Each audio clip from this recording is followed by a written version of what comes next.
Welcome to મારું ટોટો gas. તો આજે આપણે પાસે આવી ગઈ છે હુન્ડાઈની i20 જૂનું મોડલ.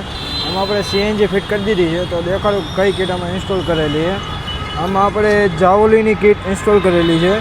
આ જાવોલીનું નીચે રિડ્યુસર છે, આ સોનોલેટ વાલ, અને આ જે છે ફિલિંગ મીટર છે.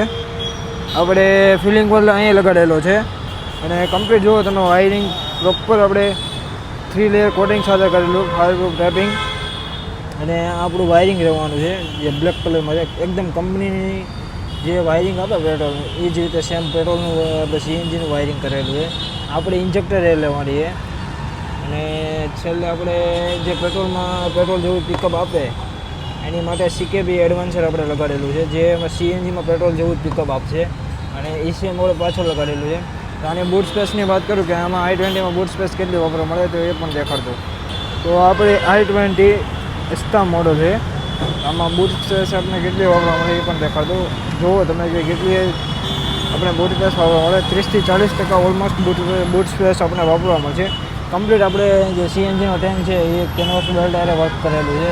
આ જે વ્હાઇટ કલરનો જે આપણે કેનવાસ બેલ્ટ રહેવાનો છે, પ્રોપર આપણે કેનવાસ બેલ્ટ આરે આપણો બાટલો ફિટ કરેલો છે. આ રહ્યો આપણો બીજો કેનવાસ બેલ્ટ છે.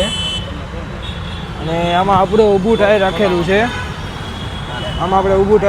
છે.